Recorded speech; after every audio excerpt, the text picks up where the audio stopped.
Xəcəxan, deyirlər ki, bəzi insanlar yemək üçün yaşayır, bəziləri də yaşamaq üçün yeyir.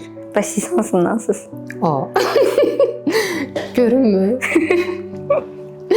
57 kiloyla hər halda mən yemək üçün yaşamıram. Bu insanlar ümumiyyətlə yemək istəklərini necə idarə eləsinlər? Əslində sən sual vermək istəyirsən ki, emosional yemə niyə baş verir? Bəli. İnsan bir şey istəyəndə əvvəlcə onun beynində yaranır da, düzdür? Lakin biz qidanı yediyimiz zaman qida obyekt olmaqdan çıxır, bədənimizin və emosiyalarımızın bir hissəsinə çevrilir. Biz sadəcə nə yediyimizi seçmirik, nə olacağımızı da seçirik. Məsəl üçün davamlı olaraq müəyyən qidalar impulsivliyi artırır, emosional boşluğu gücləndirir ya da ki, müvəqqəti rahatlama yaradır. Yəni beyin də bunu yadda saxlayır. Bu hiss xoşdur deyil və bunu yenə istəyirik.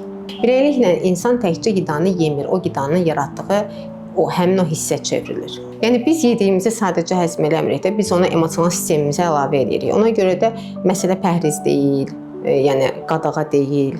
Məsələ şüurlu seçimimizdir.